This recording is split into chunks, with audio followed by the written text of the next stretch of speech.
is for you to clinically filter which are the ones you encounter more frequently compared to which are the rarer causes.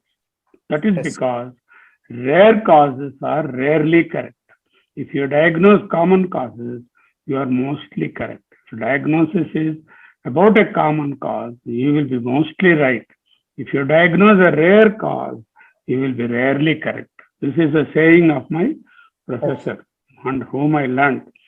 Dr. Sharma, don't put any rare diagnosis. If you put a rare diagnosis, you will be rarely correct. It's true also. So I'm going to now give you an overview of pleural effusion, how you go about in your clinical practice. Okay. So I'd like to share some of the presentations I have, not PowerPoint, but it is PDF ones. So naturally, we will go one by one. There are 4 papers I have looked at too. All of them have some information, additional information. Let me just highlight those things to you so that you will not miss going in this direction which I have pointed out. It's good that you made a good attempt as a first year student and try to bring in most of the important information, but it is all jumbled up and it is not in an order which you should understand. Okay? Yes, sir. Now we will go about. Yes. This is one paper, Diagnostic Approach to Pleural Effusion. Can you see this paper? Yes, sir. I have seen, sir. The first step is it exudate or transudate, which you have now listed in your, these are there, most of the things which you are going to see are there in your presentation, not that they are not there. You can easily fix them up. Another thing is Light's criteria. I focus on Light's criteria and then exudative versus transudative effusion. Okay. Occasionally transudate may be mistaken as exudate. In that case, what you do, we will see. Now, most important thing is, what are the 5 causes which pleural fluid is formed? You listed a few. So, increased pleural fluid in the lungs, secondary to increased pulmonary capillary pressure. Pulmonary capillary pressure is increased, pleura is served by capillaries and the fluid exudes there, which is heart failure, which is transudate. Or increased permeability, again, post-pneumonic, very common in the United States, particularly in children. Pneumonia causing pleural effusion is not that common in our country, very common in the United States. Their tuberculosis is almost 5th or 6th cause. Here tuberculosis, if you see a pleural effusion, the first cause you think is tubercular pleural effusion. Or decreased intrapleural pressure as in case of atelectasis of the lung. Or decreased plasma oncotic pressure as in case of hypoalbuminemia. When there is hypoalbuminemia, get edema, like that there is using of the fluid into the pleural space. Or increased pleural membrane permeability as in obstructed and obstructed lymphatic. Suppose pleural membrane permeability is obstructed, that is because of malignant deposits or due to infection, or rarely diaphragmatic defect, hepatic hydrothorax, that is from the liver, fluid through the diaphragmatic defect transgresses into the pleural space, and rarely due to trauma, thoracic duct rupture, and chylothorax. So very clear here, what is the mechanism and what is the cause. I'm again repeating. 1, increased pulmonary capillary pressure as occurs in heart failure at transudate. Please close your mics, all of you. Okay. All of you, please mute your mic. Okay, increased pulmonary capillary pressure, that is heart failure. 2, permeability as in case of pneumonia, decreased intrapleural pressure as in case of atelectasis, decreased oncotic pressure due to hypoalbuminemia. I require to mute everyone. Okay. Decreased intrapleural pressure as in case of atelectasis, decreased plasma oncotic pressure as in case of hypoalbuminemia, pleural membrane permeability is increased, or the lymph flow is obstructed due to malignancy or infection, rarely diaphragmatic defects, and thoracic duct rupture due to trauma. The most common etiology of pleural effusion in children is pneumonia. Okay. Now, what will be the presenting symptoms of the patient? It comes with dyspnea, cough, pleuritic chest pain. What is pleuritic chest pain? The patient experiences chest pain, a catch in the chest while he tries to take deep breathing. And if he stops breathing for a while, there's no pain. He says, sir, when I hold the breath, there's no pain. When I try to take deep breath, I'm getting a catch in my chest, either right or left side. Okay. So this is called pleuritic chest pain. Notable in clinical features are dullness to percussion, decreased or absent vocal fermentation and vocal resonance, breath sounds are decreased. Not breath sounds, we call them breath sounds. Okay. Likewise, interleukin B is not correct. Interleukin 5. Interleukins are numbered 1, 2, like that. That V stands for the Roman 5. Okay, that is interleukin 5. Breath sounds, don't call breathe sounds. Breathing is the verb, breath is the noun. So breath sounds, we have to posterior, anterior, and lateral chest radiograph you do. What is the first thing you do? You write down the order of investigation. First and foremost is clinical suspicion of pleural effusion in the form of, clinical findings and symptoms. Second level will be do an X-ray test, both anterior, posterior, and lateral decubitus. What is decubitus? Make the patient lay down and take a lateral picture. Okay. This is, if it is more than 1 centimeter height of the pleural fluid, you have to do a thoracocentesis. That's what you said, 10 millimeters or 1 centimeter. How do you take the X-ray? Patient is on the X-ray table, lying down flat, and X-ray lateral view is taken of the chest. Okay. So ultrasound and computed tomography will be the next level of evaluation. Pleural fluid examination. Ultrasound and computed tomography are to differentiate pleural thickening from pleural effusion. In our country, pleural thickening is very common because of tubercular effusion. And sometimes, even after treating the pleural effusion, the opacity in the X-ray will remain. Patient will come and say, sir, you have treated, but X-ray there is no improvement. Yeah, X-ray there is improvement. Because of the pleural thickening, you are not able to see the disappearance of the shadow. Okay. So now what happened? Clinical examination, symptoms and signs, followed by posterior lateral PA view of the chest, lateral decubitus X-ray in the lying down position, ultrasound, computed tomography, pleural fluid examination. Sometimes what happens is due to adhesion, pleural fluid gets loculated, and most commonly with conditions that are increased pleural inflammation, particularly empyema. I'll show you an X-ray, an imaging picture of loculated effusion. So likewise, this can occur in empyema. Blood is there, that hemothorax loculation can occur. Tuberculosis is notorious. When you tap the pleural fluid, the pleural fluid protein is high. It is very sticky. It will stick to your gloves and fingers, and we can say, yeah, it is a exudate. When you tap a transudate, it is like water and it is not sticky. And this is one practical point. If the pleural fluid is sticky, okay, then you are thinking of exudate. And if it is frothy also, if you put it in a tube, if there is frothy, it is a lot of protein. These are, no book writes these things. You have a sticky fluid, a frothy fluid, think of exudate. Okay. Intrafissural fluid can occur when there is a lung mass and a fissure, that is interlobar effusion, fissure effusion, we will be seeing. That suggests a lung mass. Of course, bilateral effusions, heart failure, you have to consider. There is what is called vanishing tumor syndrome. What is vanishing tumor? Disappearance of an apparent mass in heart failure after treatment with diuretic. Patient presents with a pleural fluid, a sort of a mass-like thing in the intrapleural space. It appears as though it is a mass, and you may misdiagnose it as tumor malignancy. But if you treat the heart failure with diuretic, this mass disappears. Again, when you stop the diuretic, the mass appears again. This is called vanishing tumor syndrome.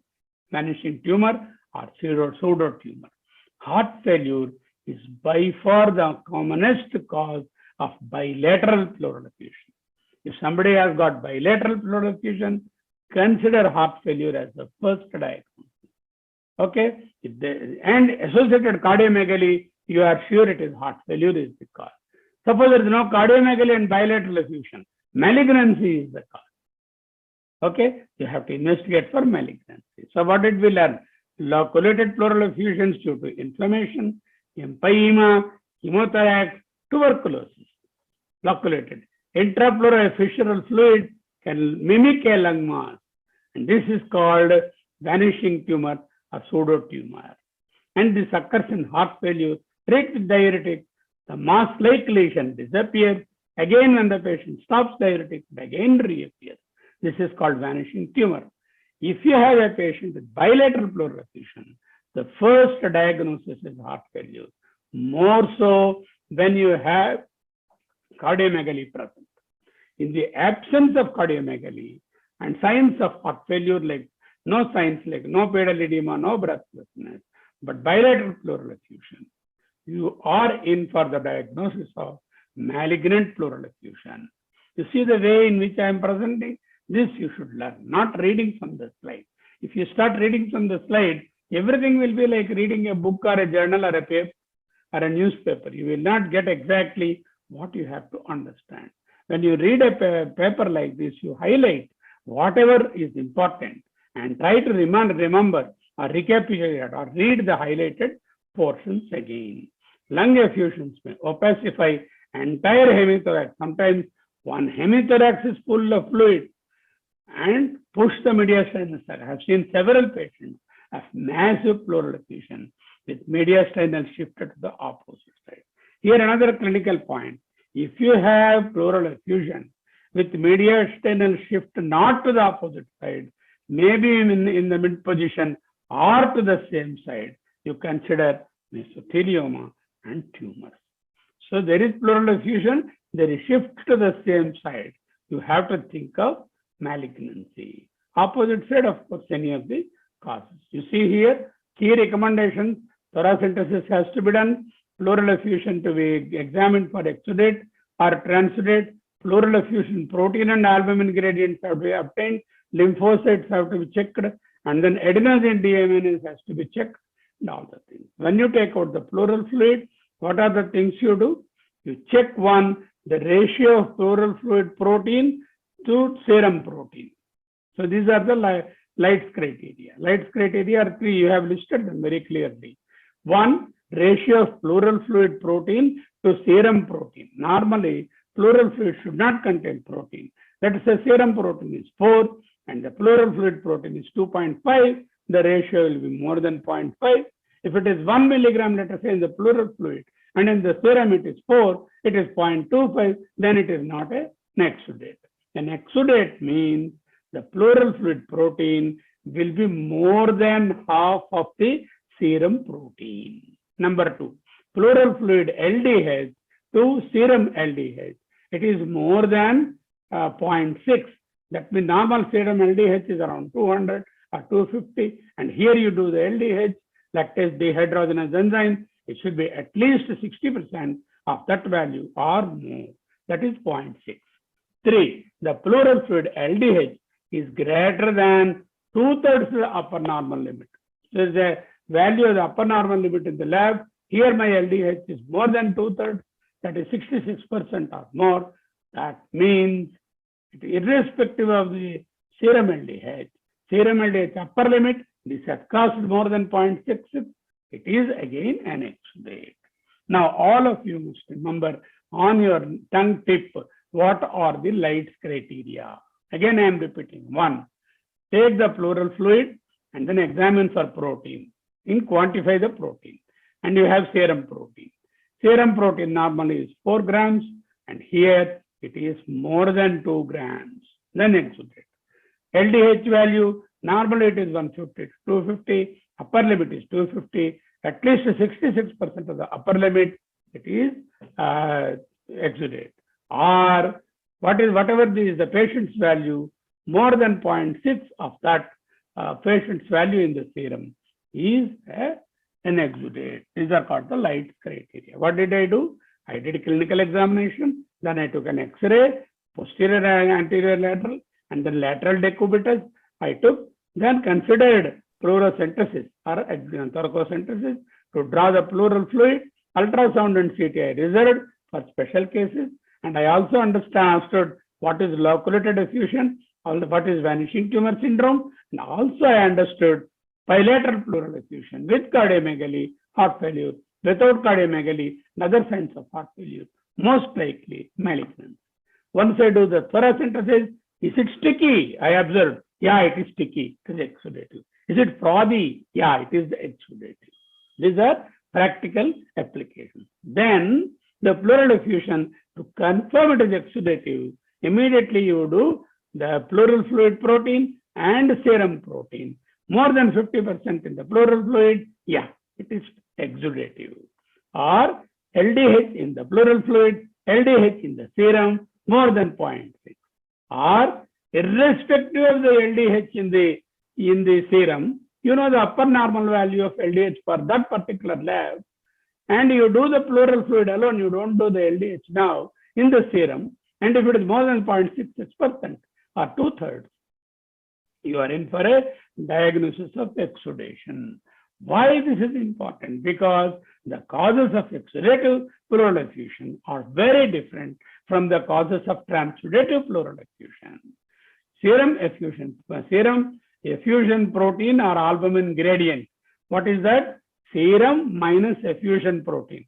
Serum protein minus effusion protein or albumin. You can say serum albumin minus effusion albumin gradient can be used in the presence of transudate after diagnosis. Suppose there is a diuresis, then probably the pleural fluid gets concentrated. Then you can compare serum protein minus effusion protein or pleural fluid protein, because the diuretic equally affects the serum concentration as well as the pleural fluid concentration.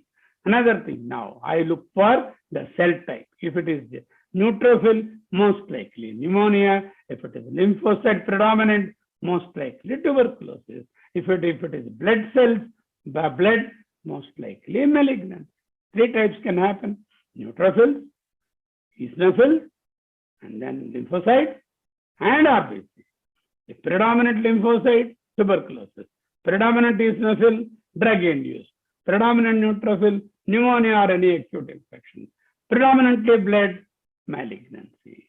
The other important diagnostic parameter is adenosine deaminase, ADA. This ADA greater than 40 units per liter. This is usually measured in units per liter, and nanocat per liter we don't use. So remember the value of 40. ADA, adenosine deaminase greater than 40, most likely indicates the diagnosis of tuberculosis. In our country, unless you exclude tuberculosis, you should not consider other causes for an exudative unilateral pleural effusion. If there is a unilateral exudative type of pleural effusion, you should not consider any other cause without excluding tuberculosis. This is the dictum for all of us. If malignancy is a concern, cytological examination is not diagnostic. If cytology doesn't show anything, then you need to do a thoracoscopy. Because some tumors like mesothelioma and all, they don't disintegrate and produce cytological appearance of malignant cells. And it also depends upon the pathologist's ability to recognize the malignant cells in the pleural fluid. Never do AFB of the pleural space, AFB smear of the pleural fluid. It is very, very weak test. Do not use AFB smear as a diagnostic test for TB pleurisy. It will be negative in spite of the patient having pleural effusion. That means it is a very poor sensitivity of 10 or something like that. That means if the AFB are negative, I cannot exclude tuberculosis. There is no point in doing that test. Okay, remember that AFB smear is not valuable. ADA is useful. And the light criteria are useful. Lymphocytes are useful. And tuberculosis cells, where in the body, pulmonary tuberculosis, history of treatment for tuberculosis, family history of tuberculosis, they're all very useful for that. Now, causes of pleural effusion as per history, as per science, and this are also listed all the potential causes that are available in the whole world, which we are not interested. Most important things we have already discussed. Okay, look at this X-ray here. Posterior anterior radiograph demonstrating blunting of the left costophrenic angle.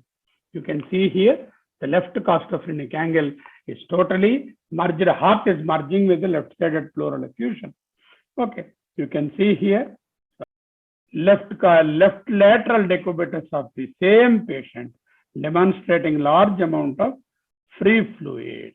So this is the lateral decubitus of the patient. You can see here the very large fluid here in this area. So lateral decubitus you can take. When do I do thoracosynthesis? That is pleural aspiration. Except for patients with bilateral effusion suggestive heart failure, you have to do thoracosynthesis in all patients where more than minimal pleural fluid is expected. What is minimal pleural fluid? 1 centimeter height on the lateral decubitus radiograph. Okay? If it is more than 1 centimeter height or 10 millimeters, you do a thoracosynthesis. How do I confirm that? Or ultrasound or CT, you do an ultrasound or CT and demonstrate that there is enough fluid, then you do thoracosynthesis. If it is less than that, why don't you do thoracosynthesis? You cannot get the fluid out. You get a dry tap. For that reason, we don't do. If the patient is febrile and has pleuritic chest pain, and the patient has unilateral effusion or markedly disparate in size, one side is very much more, the other side is very less, the effusion is not associated with cardiomegaly, the effusion fails to respond to management of heart failure, and thoracosynthesis is a typical presentation. What are atypical presentations? Febrile patient has no pleuritic, patient is febrile, no pleuritic chest pain. Patient has unilateral effusion or markedly disparate size, or effusion is not associated with cardiomegaly, bilateral or unilateral. Effusion fails to respond to management of heart failure. Thoracosynthesis has to be done. When is thoracosynthesis is an emergency? You have to do immediately when you suspect hemothorax or empyema. How do I quantify hemothorax? You do a hematocrit. The hematocrit of the pleural fluid. Hematocrit is what? Packed cell volume. The packed cell volume of normal blood is 40-45%. If the packed cell volume of the pleural fluid is 20 or 25% or 22%, you are sure an active blood seepage into the thorax. This is called hemothorax. Empyema, very thick, this one. Again, empyema, not only it is purulent, it is foul smelling, and then it is very thick, lot of debris and fluid, when the pustules will be there. Never subject this to pH examination. Sometimes pH of the pleural fluid is done. In empyema, the pH is very low, but pH in a thick fluid will spoil the instrument where you do the blood gas analysis. Here, pleural pH analysis. So don't use empyema fluid for that. This is another practical point.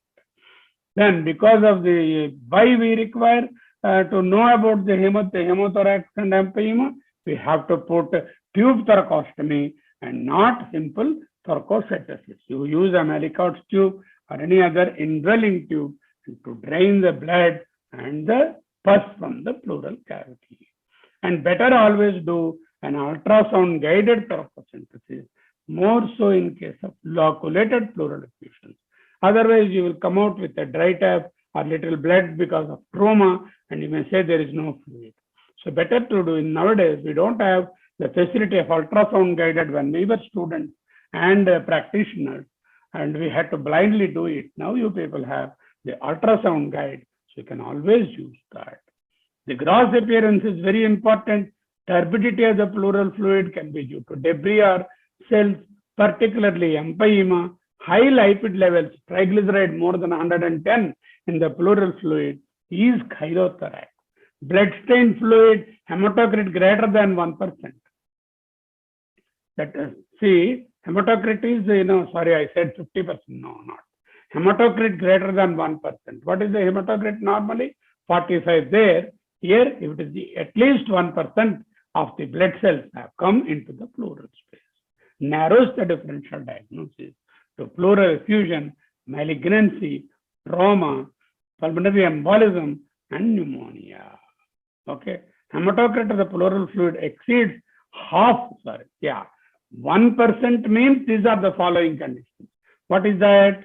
The 1% hematocrit means differential diagnosis is malignancy, trauma, recent cardiac surgery, bypass graft, pulmonary embolism, pneumonia. If the hematocrit is 50%, then you are in for a frank blood in the, that is hemothorax. I am correct. The hematocrit of 50% or more is hemothorax.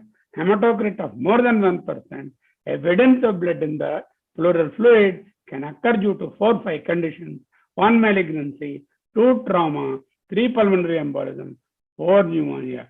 Tubercular effusions are rarely blood stained. They are not blood stained. The fluid will be straw colored or dark urine colored. Okay.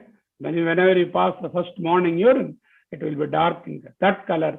You will have a straw color. Straw ante endu gaddi. ఆ విధమైనటువంటి colour ఉంటుంది. Okay, leading causes of pleural effusion in United States, TB is missing, so they have congestive heart failure, pneumonia, cancer, pulmonary embolism, viral disease, CABG, cirrhosis.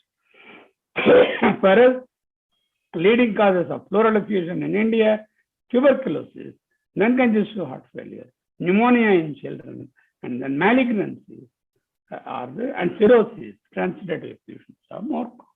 It depends upon the local area prevalence of diseases. Less common causes of transitive effusions are nephrosis, nephrotic syndrome, atelectasis, peritoneal dialysis, constrictive pericarditis, superior vena cava obstruction, and urinothorax. That is urine entering into the thorax. How does urine enter?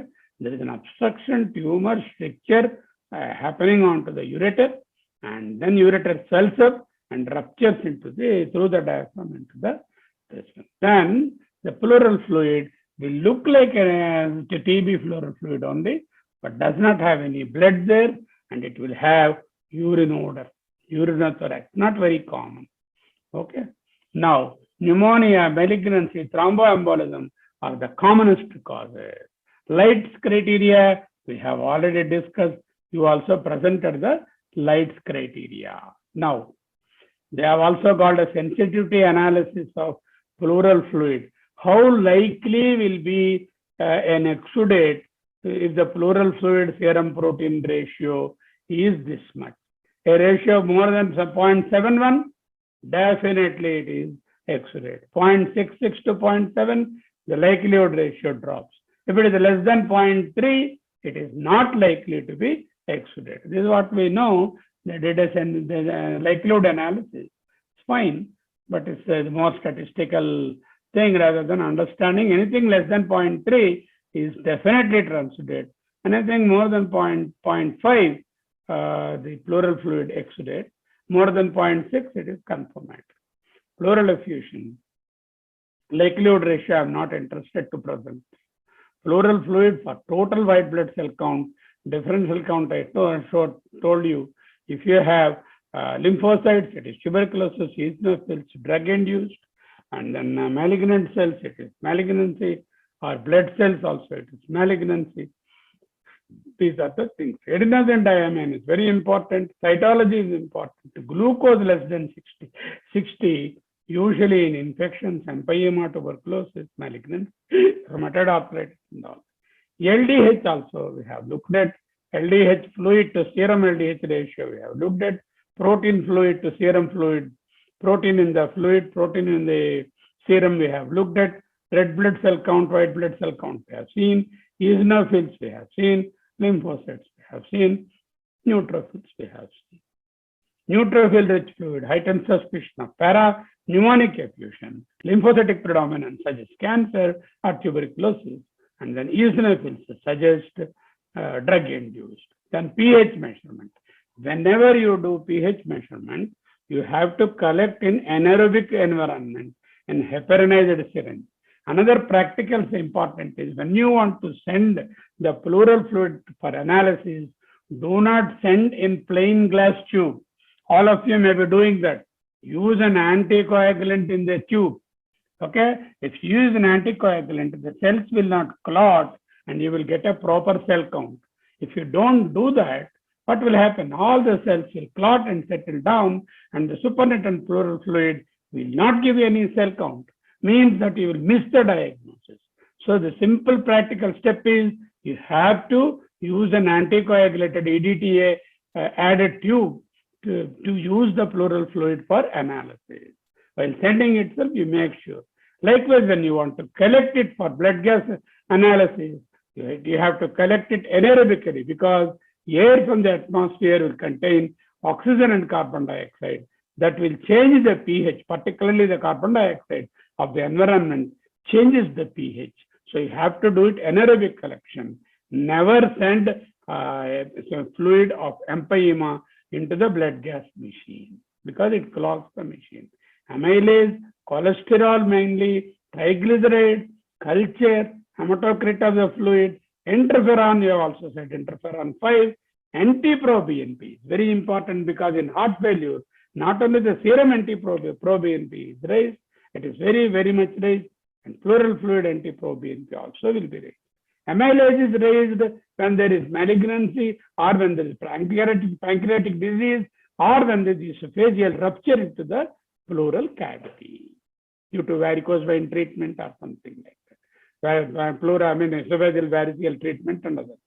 So if you have cholesterol more, you can think of chyle, and also particularly triglycerides more than 110 and PCR sometimes is useful to diagnose infections and tuberculosis, but not an AFB smear.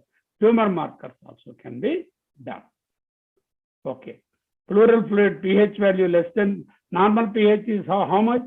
Normal pH of the blood is 7.3. If it is less than that, this means acidic, and it is having a shorter survival. The prognosis of a patient's pleural fluid pH is very important. It's a prognostic indicator. If the pleural fluid pH is less than 0.73, it is associated with poorer response and then shorter survival.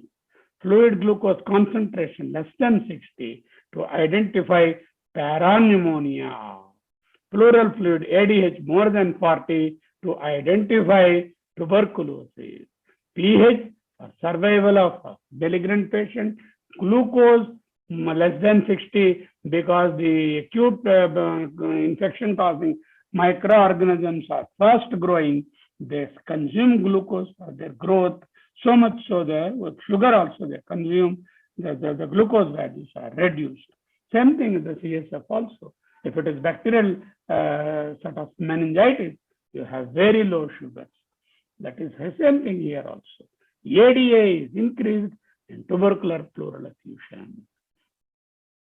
Okay, how much fluid I have to send? You have to send 10 ml of fluid for cytological examination. Don't send 1 ml of pleural fluid, nothing can be done.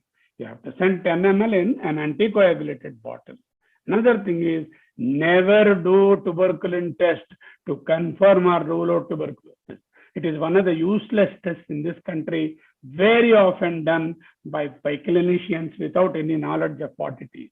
Because the presence of mycobacteria is ubiquitous, not only typical mycobacteria, Mycobacterium tuberculosis, atypical mycobacteria are everywhere in our country. All of us have inhaled those typical and atypical mycobacteria, and tuberculin test will be positive for all of us. Infection is not synonymous with disease. Tuberculin test only suggests that you are infected with MTB or atypical MTB, atypical mycobacteria. So tuberculin test has no value, particularly in anybody above 10 years. Tuberculin test is of no value. In pediatric population, because the exposure is for them to the environment is less in life, there is little diagnostic value associated with tuberculin test in an adult for any type of tuberculosis. Plus, just forget doing a Manto test. For the simple reason, all of us, you go and test tomorrow, all of you will be tuberculin positive. Why? Not that you have tubercular disease, tubercular infection. Tubercular infection you cannot avoid because it's an airborne. Mycobacteria and atypical mycobacteria are everywhere. So a tuberculin test in USA is very useful because there are no tubercle bacilli in the environment. If somebody is tuberculin positive, it is almost certain he may have tuberculosis in that country. Here, not here, in this country. Another thing is, tuberculin test can be negative in people who have fulminant tuberculosis because of poor immune response. This is one fallacy of a very frank tubercular patient still having a tuberculin test negative because of the immunocompromised state. So I told you about the tuberculin test. Suspected malignant effusion in the initial pleural fluid cytology is negative. What are the indications to do a recurrent or repeat thoracocentesis? I did a pleural tap. Again, I wanted to do after 10 days, patients are, you have removed, done this test. Again, you are doing, no, I require it. When I suspected malignant effusion, I did not get the cells. Probably I forgot to send in an anticoagulated tube, so cells are not there. Or the cells did not manifest. Or parapneumonic effusion with a borderline biochemical characteristics. It is not looking like an exudate. Sugar values are not depressed, and ADA is normal. And if we are thinking of parapneumonic in a child, you after a few days you are having a chance to repeat. You can repeat. Or if you suspect acute tuberculosis pleurisy with initial non-diagnostic act. So you are suspecting acute pleurisy. First step was dry because it is acute stage, only pleurisy is there, no fluid has formed. Now the ADA values are non-diagnostic at that stage. Pleural fluid is very scanty. Now after a week or 10 days, the fluid has appeared, you can do. These are the indications for a second thoracocentesis. One, malignancy not diagnosed because no malignant cells. Two, the values are not consistent with parapneumonic effusion. Three, the tubercular effusion in the pleurisy state could not be diagnosed, so I need to do again. What is the type of CT you do for pulmonary embolism? You said something. It is called not spiral, it is called helical CT. Helical CT is the first modality of imaging, this one, for pulmonary embolism. Can I do positron emission tomography? Very expensive, maybe around 25, 30, 40,000 rupees for the whole body.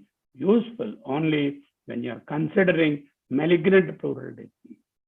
So a mass on the chest radiograph or a CT scan, hemoptysis, massive pleural effusion, shift of the mediastinum towards the side of effusion.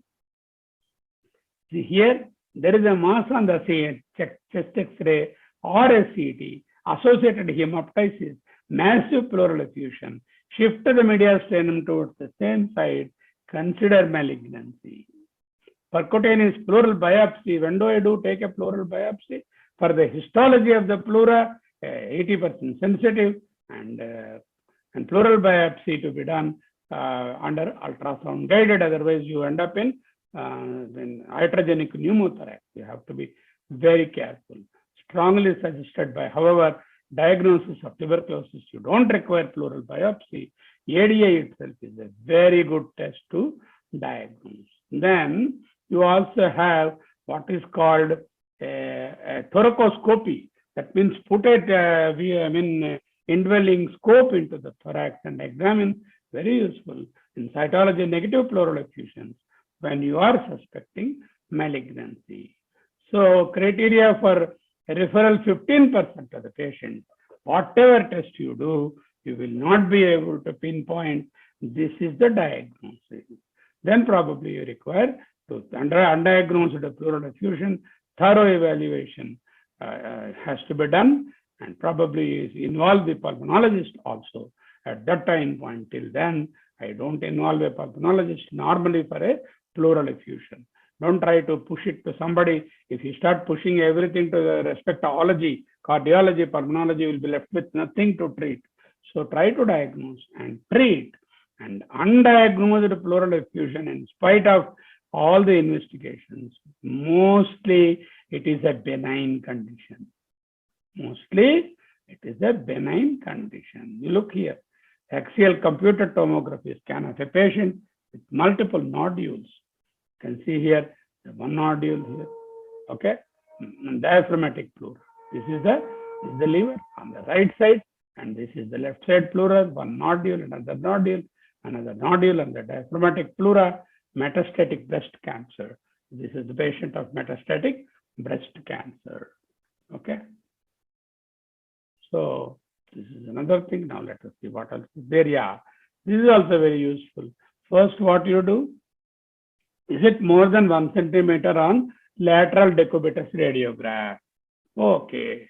Ultrasound or CT has shown that without any clinical heart failure. There is no clinical heart failure. The effusion is not bilateral. We have ruled out heart failure. We have ruled out a transudate. Ultrasound and CT demonstrated a fluid or X-ray lateral decubitus more than 1 centimeter. I am authorized or I am requested to do a thoracosynthesis. Thoracosynthesis measure pleural fluid protein and ADH. Potential diagnosis, fluid protein is very much more, and then LDH also is very much more. Then potential diagnosis, empyema, hemothorax, chylothorax, additional things, cultures, hematocrit and triglyceride.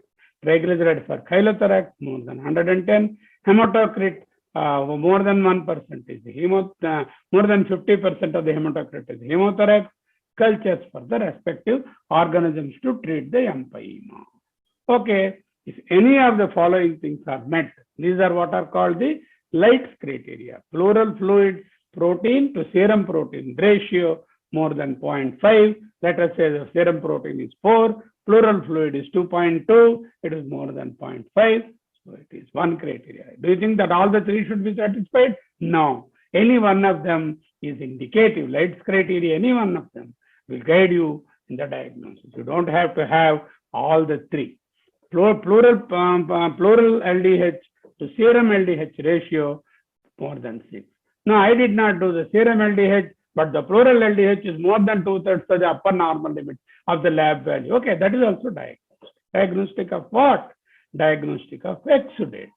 And if these criteria are not met, it is transudate. What are the common causes of transudate? Heart failure, cirrhosis, nephrotic syndrome, hypoalbuminemia.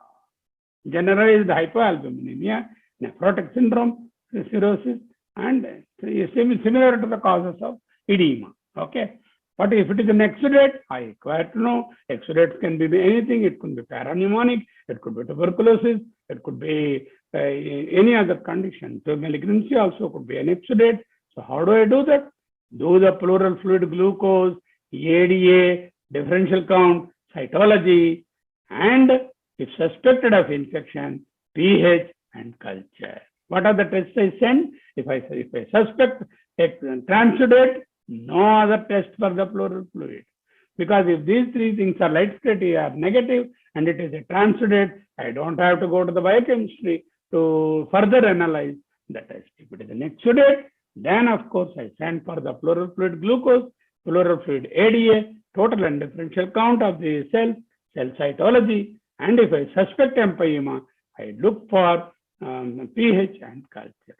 If the pH is low and if it is a malignant effusion, you are in for a very poor prognosis, as I have already told you. If the ADA, adenosine diaminase is more than 40 units per ml, then tuberculosis is straight away is the diagnosis. Don't look for AFB on the smear. Don't try to do a TB PCR on the pleural fluid. It's expensive. Simpler test is ADA. You have an exudative effusion. ADA is more than 40, and you are in a tropical country like India. What else is required? It is tuberculosis. No diagnosis obtained, so perform a helical CTE to rule out pulmonary embolism. Pulmonary embolism is confirmed. There should be deep vein thrombosis somewhere. Look at the deep leg vessels for DVT, and if it is negative, that particular helical CT, then no diagnosis. Consider bronchoscopy if there is associated atelectasis, hemoptysis, pulmonary infiltrate. There is pulmonary infiltrate, there is collapse of the lung because of a tumor, or there is history of hemoptysis, maybe an intrabronchial tumor with some spread to the pulmonary parenchyma. Bronchoscopy is indicated. No, there is no indication for bronchoscopy, no hemoptysis, no atelectasis, no pulmonary involvement or anything. And ADA is not diagnostic. It is an exudative effusion. Helical CT ruled out pulmonary embolism. Then symptoms, look for symptoms, observe. The symptoms are improving.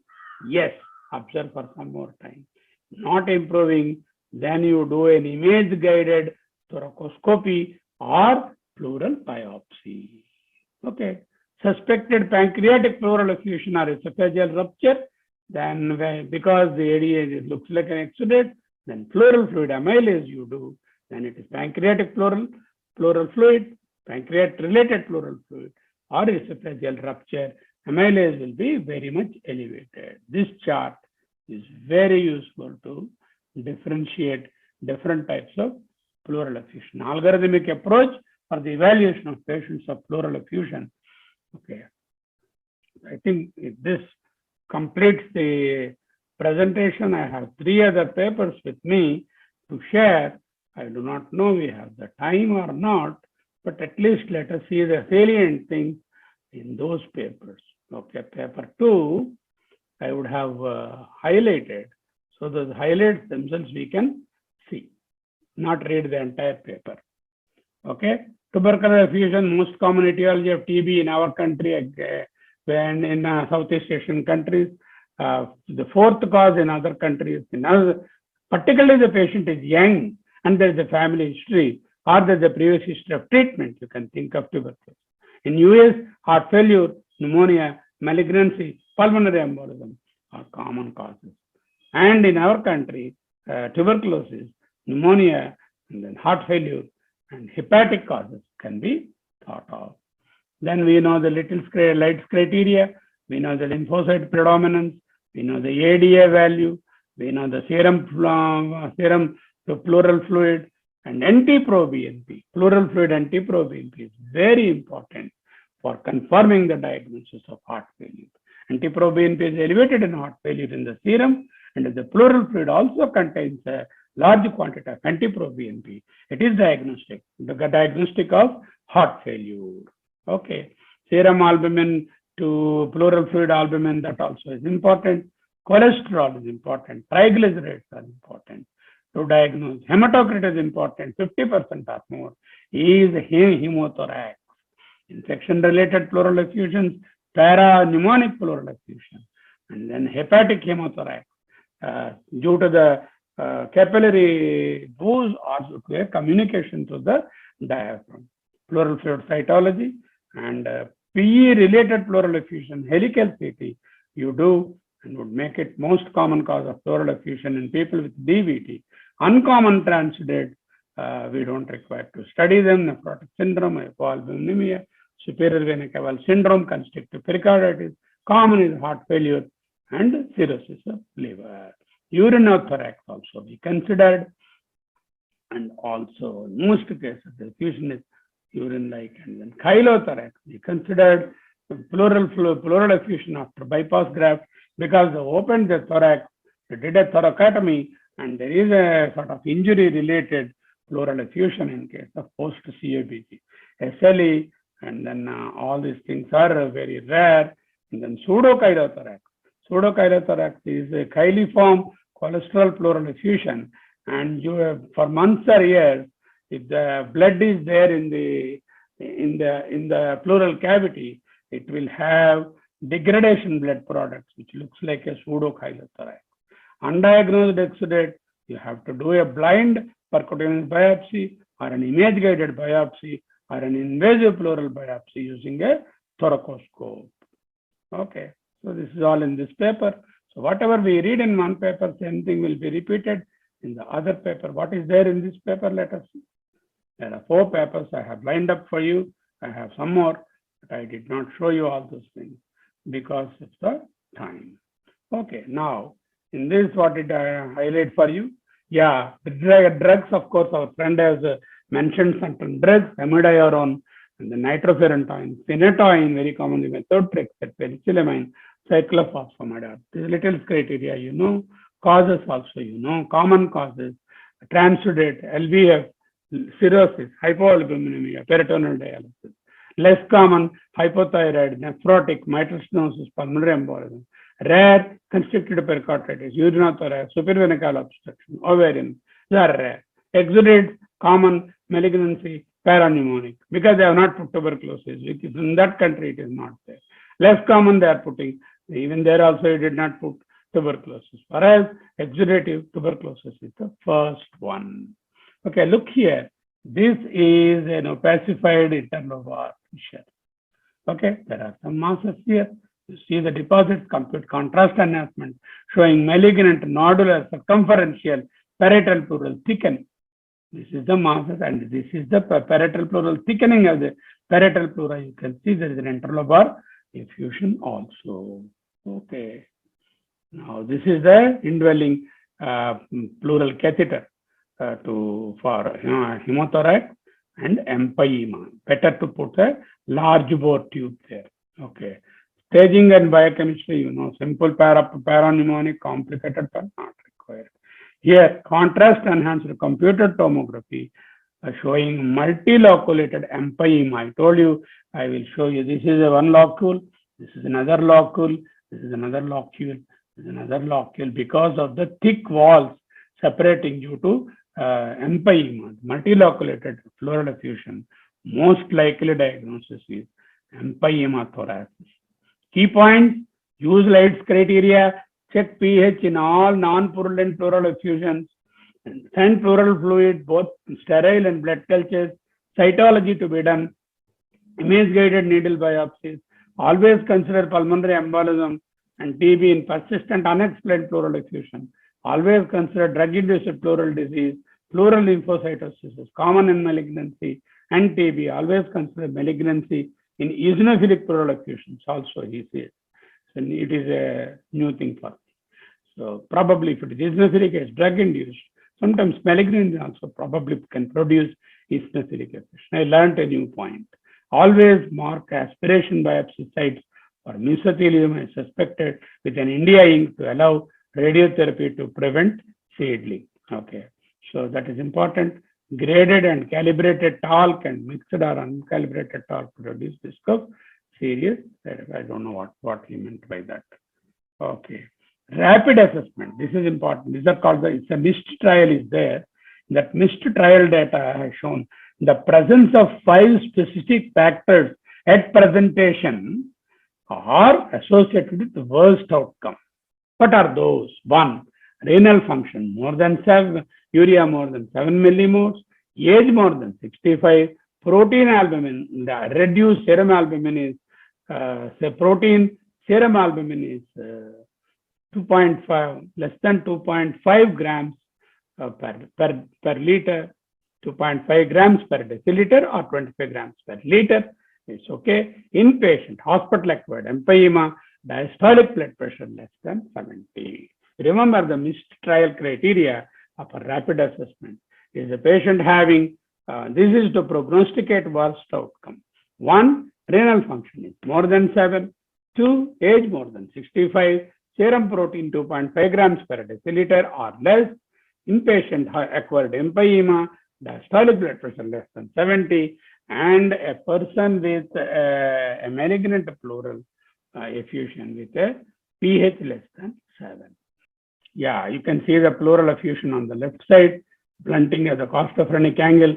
congestive heart failure, cancer, bacterial pneumonia, pulmonary embolism, we considered those things. Congestive heart failure, often bilateral cirrhosis, hepatic hydrothorax, nephrotic syndrome, hypoalbuminuria, pulmonary embolism, myxedema, sarcoidosis, exudate, can be cancer, infection, tuberculosis, embolism, GI disease, rheumatic. Okay. MIGS also, our friend has mentioned, and also, hematothorax, important, chylothorax. Lights criteria, everybody says about lights criteria or the pleural effusion. And then, recommended tests for any diagnostic, lactaldehyde, microscopy, cytology, pH, glucose, acid phosphorbacillus, culture, and PCR, not a smear, triglyceride, amylose, hematocrit. Again, here is an algorithm, suspected pleural effusion, history and physical, very important, then go for X-ray test, RSA, ultrasound, diagnose pleural effusion. Is it congestive heart failure? Likely, yes, then you do treatment for congestive heart failure. And then vanishing tumor syndrome, you remember, and then no, ultrasound guided pleural puncture and aspirate LDH protein gram stain for microorganisms, cytology, differential blood count, diagnosis established. Is it pus? Yes, treatment the underlying. No, exudate by lights criteria. Yes, it's exudative. No, transudate. Do NT-proBNP, transaminases for the liver, urine protein for renal failure, for transudate, for exudate, for pulmonological consultation, not required always, CT with contrast, further laboratory test, tuberculosis testing, and then other types of, don't use tuberculin test. Tuberculosis testing means test for other evidence of tuberculosis. Diagnosed established? Yes. Not established. Then you do a pleural biopsy or video assisted thoracoscopy and biopsy. Okay, more or less correct. And then relative frequencies of types of primary malignancies causing pleural effusion. This you may require to know. What are the malignancies that can cause pleural effusion? Bronchogenic carcinoma, breast cancer, lymphoma, gastrointestinal cancer, gynecological cancer, unknown primary malignancy. Commonest thing is lung cancer or pleural cancer, mesothelioma, and then breast cancer is second most, lymphoma, gastrointestinal cancers, gynecological and urological cancers, and unknown cancers. That may be a useful information. I think we have covered all the 4 papers. There are questions here. I will circulate to you these questions. All of you answer these 10 questions and show me what did you understand. Okay? This is very important because once you do the questions, you know this one. There is a box items are there. Read the box items also. I'm going to share all the 4 presentations. Okay.